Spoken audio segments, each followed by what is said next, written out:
ఏమిటనేది ఇప్పుడు చూద్దాం. పూర్వజన్మలో ఈమె దక్ష ప్రజాపతికి పుత్రిక దాక్షాయణి. ఆ జన్మలో ఈమె పేరు సతీదేవి. ఈమె పరమేశ్వరుని పరిణయమయ్యి ఒకసారి దక్షుణ్ణి నిర్వస్త్ర యాగాన్ని ఆచరిస్తాడు. దేవతలు తమ తమ యజ్ఞ భాగాలను స్వీకరించడానికై దక్షుని వారిని ఆహ్వానిస్తాడు. కానీ పరమశివుణ్ణి మాత్రం ఆ యజ్ఞానికి పిలవడు.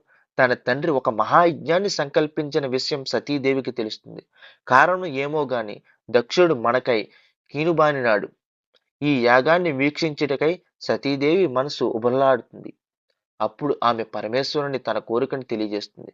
దక్ష ప్రజాపతి ఆ యాగమునకు దేవతలందరినీ ఆహ్వానిస్తాడు. యజ్ఞ భాగములను కూడా వారికి సమర్పించుకున్నాడు. కానీ ఉద్దేశపూర్వకంగానే మనల్ని పిలవలేదు. కనీసం సమాచారమైనా ఇవ్వలేదు. ఇట్టి పరిస్థితుల్లో నీవు అక్కడికి వెళ్ళడం ఏ విధమైనగానూ మంచిది కాదు అని హితవు బోధిస్తాడు.